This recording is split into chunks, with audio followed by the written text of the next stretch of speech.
You're listening to an Airwave Media Podcast. For over 100 years, the world has been captivated by Hollywood. The stuff that dreams are made of. Where stars are born. Rated bar! Top of the world! But just beneath the stardust lie a million more fascinating stories that, when sewn together, form an incredible history. The Secret History of Hollywood. Available now, wherever you get podcasts.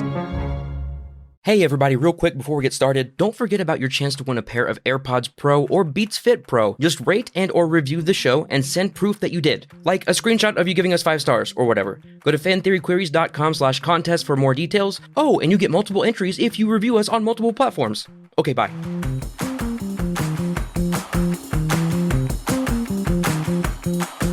Hey, and welcome to Fan Theory Queries, where we analyze fan theories from all over the internet, but mostly Reddit. Keeping it. I'm Laura. I'm Michael. And I'm Spencer. Okay, new format, new flavor. We're going to be silly on this one. It's my turn to present a theory for everybody. We're going back into the Disney vault. I brought you some Disney recently, and I'm just going to keep on riding that train. This one is from Cinderella. This is that Lady Tremaine is a Black Widow. Lady Tremaine, if you don't know, is the... who most people refer to in Cinderella as the wicked stepmother. Mm-hmm. But this is her character's actual name, Lady I didn't Tremaine. realize she had a name. I wonder if someone's made any connection between Lady Tremaine and Johnny Tremaine. Did y'all know about that book? Who's Johnny Tremaine? So I remember my sisters read this book, and I didn't. They read it in school. It's a work of historical fiction written in 1943 by Esther Forbes, set in Boston prior to and during the outbreak of the American Revolution. Interesting. Cool. Yeah. Oh, there was a movie theory... adaptation in 1957. Okay. This theory is by Iska Hylock. It's more of a headcanon than anything else, and I admittedly don't have much evidence, but yeah, you have to admit that it is kind of odd that Cinderella's father, who looked perfectly healthy in the movie's intro, suddenly fell deathly ill after marrying her. Mm-hmm. My theory, Lady Tremaine poisoned him for his fortune. She did the same thing to Anastasia and Drizella's father, which is why he isn't in the picture anymore. And I'm guessing she either squandered his money or she got greedy, so she set her sights even higher and seduced Cinderella's father into falling in love with her. She didn't kill Cinderella as well, though I'm sure she had plans for the future to avoid making herself suspectable. That's not how you spell I don't think that's a word. Yeah, I don't think it is either. Avoid making herself a suspect. Yeah, that's what they were meaning, I'm sure. Okay, at first I was looking at this going, I'm trying to say susceptible, but she's not making herself susceptible to anything. Okay. Right. So, yes, if you didn't know that, that's all their names. Lady Tremaine and her daughters are Anastasia and Drizella, which, sidebar, this is so fun. I told you guys about Disney adults and that there are people who go to the parks all of the time. And they take video of the characters, and my hat is off to the character actors at these parks. Oh, yeah. They do incredible work. And the girls, the ladies, the women that play Anastasia and Drizella, they are so good. These characters, we don't get to explore them much in the movie of Cinderella, but they deserve more exploration, which I think happens in some of those weird little sequels that came like 30 years later. Yeah. But they are hilarious, and you can see that in these TikTok and Instagram reel videos of their interactions with guests in the park because, oh, they are good. Nice. Yes. So anyway, what are your thoughts? Who wants to? Michael, would you like to speak? Yeah, sure. I'll go. I mean, this kind of makes sense. I mean, she is the wicked stepmother, and it's kind of strange how Cinderella's dad just suddenly dies. Like there's not like a time jump or anything that we don't see in the movie. It's pretty shortly after they get married that he falls dead. And Yeah, from the time she was a little girl when they got married, right? yeah, that's just weird. And you look at her motivations for the rest of the movie, I wouldn't put it past her to be that kind of person. I mean, Yeah, she wants the about status, she wants the money. Yep, she's basically a Kardashian. Oh snap! He said it. I'll come at me, Kardashians. I don't care. We'll take the press.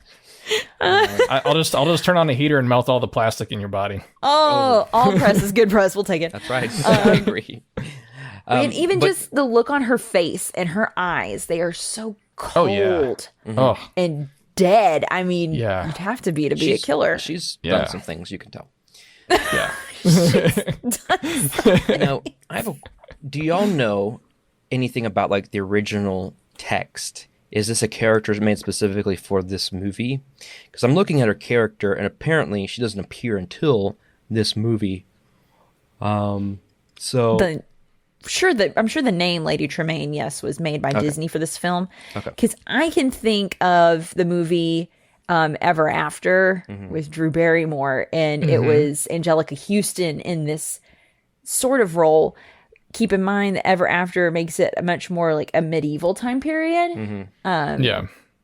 But I don't think it's the same in that movie, but that's not the movie we're talking about. We're talking about Disney Cinderella. Right. But there is the stepmother in that. It's just she doesn't have the name Lady Tremaine. Yeah. So she's all about tripping people. She trips people up. So, I mean, if she's willing to trip somebody, what else is she willing to do? Even we don't know how he died. What if she tripped him and he fell down the stairs and broke his neck? Yeah. Well, we do know I'm pretty sure we know he got sick. Or Okay. he wouldn't have died immediately because I'm pretty sure I remember something about Cinderella as a child in his bedside. At his bedside, yep. At his bedside as he was dying. Yeah. Yes. Yeah. And in Into the Woods, doesn't the evil stepmother... Is there a stepmother, or is it just the sisters?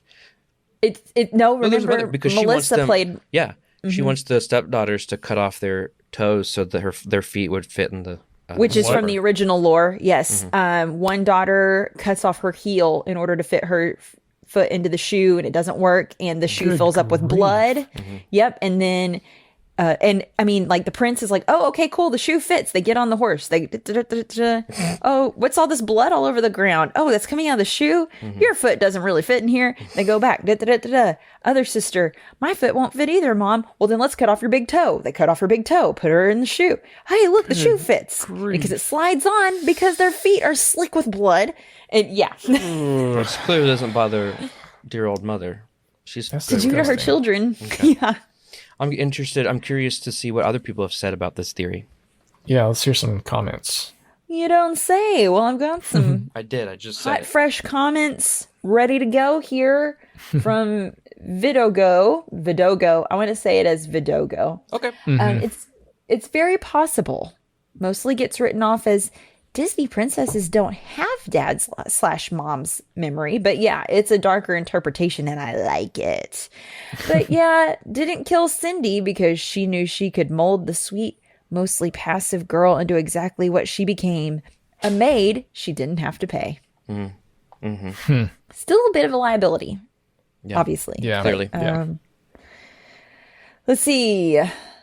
Levi Corpi-Utani said, I thought Black Widows were sterilized, so how would she have not one but 2 children of her own? Okay, this person is thinking Yeah.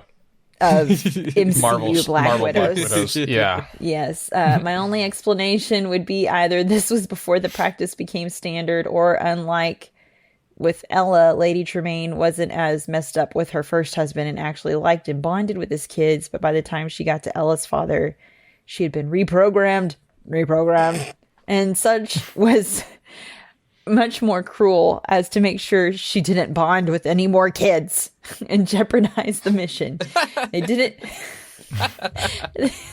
didn't need her getting attached to yet another kid.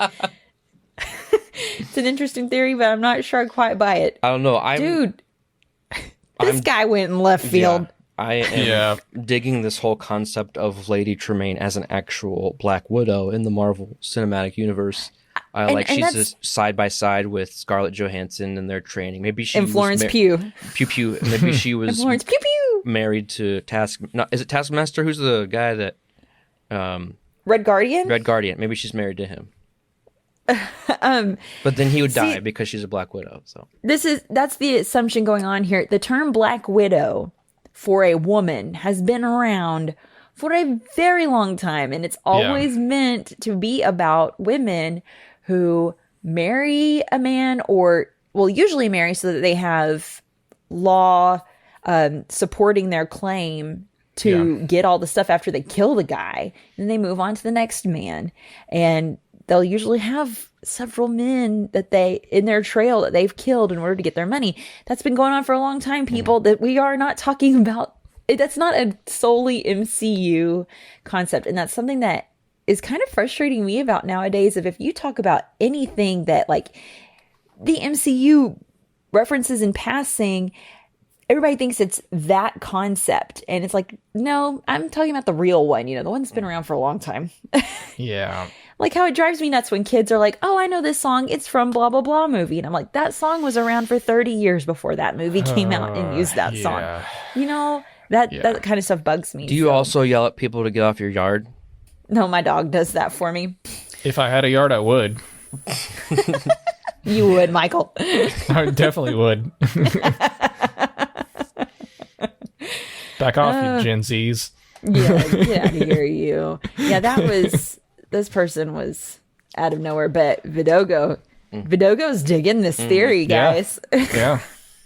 And clearly it wasn't intriguing enough for other people to chime in either, because that's all the comments there were on this one. But it's still fun to think about. I mean, I don't know. I'll save the rest of my commentary for my rating. Yeah, I mean, it's something that I genuinely never would have thought about.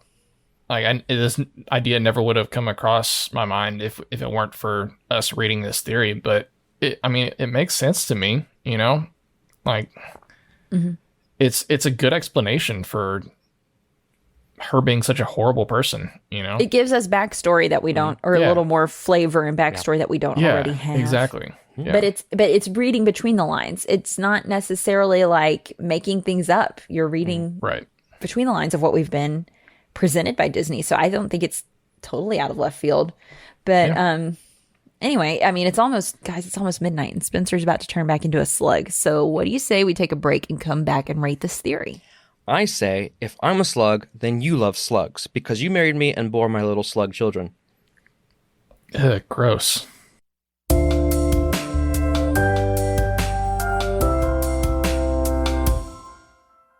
There is a corner of Los Angeles where dreams are brought to life, The stuff that dreams are made of. where stars are born, Rated Bar! Top of the world! where legends are made. It's alive! It's alive! It's alive! For over 100 years, the world has been captivated by Hollywood.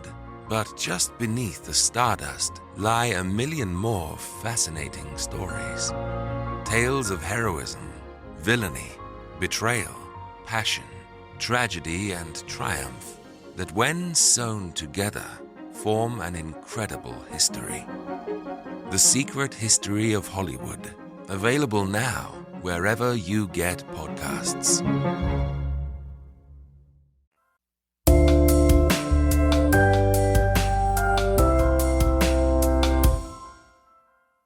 Hey, funny connection here. We actually danced to the song So This Is Love by Irene Wood from Cinderella at our wedding. Yes, but it was hard because we kept slipping on the slimy slug trail I was leaving everywhere.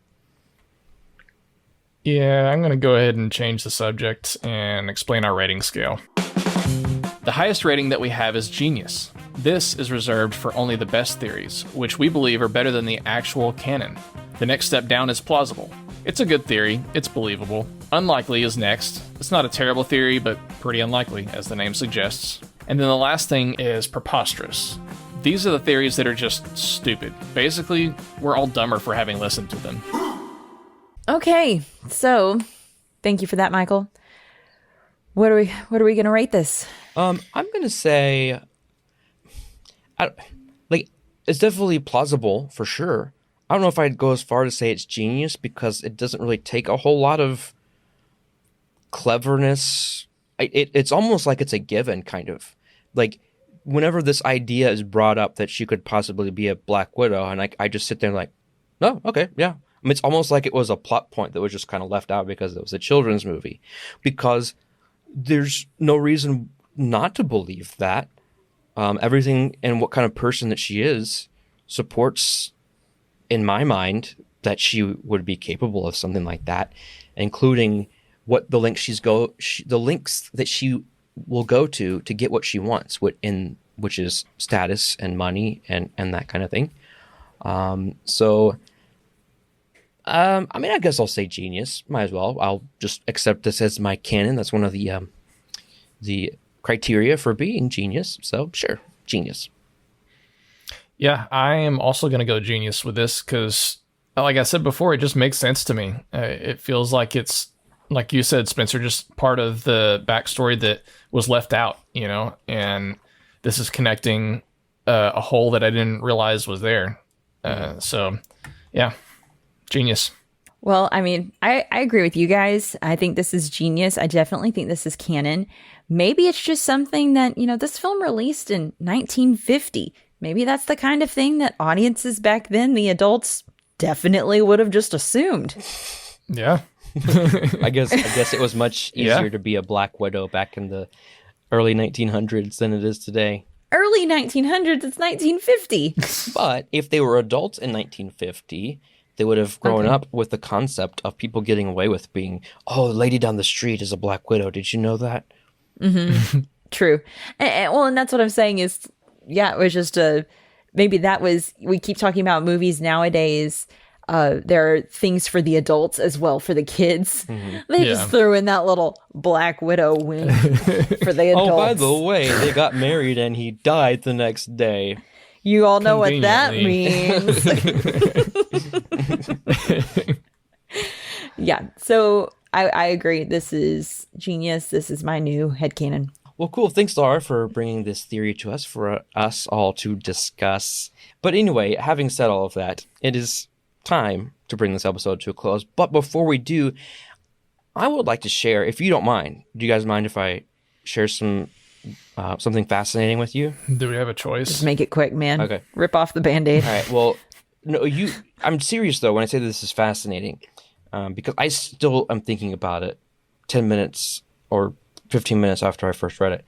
But Reddit user Vin135mm must have some inside knowledge about Marvel Studios. Maybe they're on the writing team or something, because they shared that in Avengers of Infinity War, the reason they didn't make a Sherlock joke, despite having Robert Downey Jr. and Cumberbatch share the screen, is that the writers thought it would hit too close to Holmes.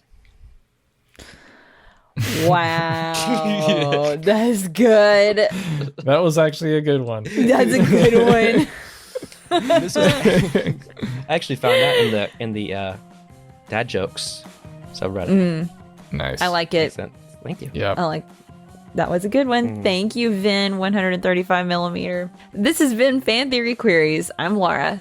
I'm Michael. And I'm Spencer. In our next episode, we ask, why on earth does Wolverine, a tough, jaded, hardened, mutated Canadian, wear bright yellow spandex?